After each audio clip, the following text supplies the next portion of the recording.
Hello and welcome to our new Vodcast. My name is Marco, and today I would like to introduce our head of consulting, Manuel. Hi, Manuel. Thank you for taking the time today. Hi, Marco. Thanks Hi. for having me. Manu, can you tell us a little bit about your work in consulting and how this crisis has affected it?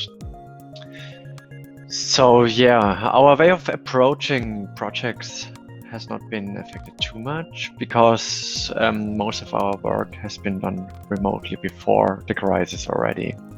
We have quite a lot of experience in having remote workshop, and it has been quite easy to adapt for us to the new situation. Can you tell us something how a remote implementation does differ from an on-site implementation?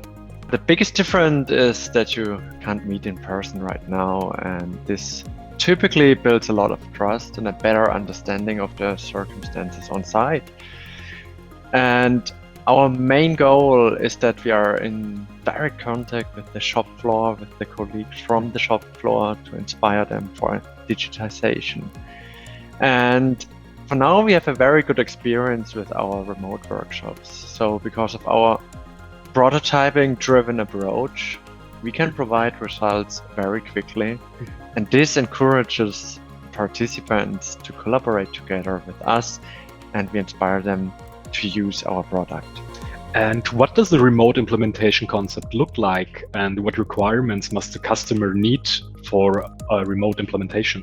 What we need from the customer's end is basically example data and requirement materials, which typically can be delivered within half an hour of effort, and then it's in the system and we can show those results.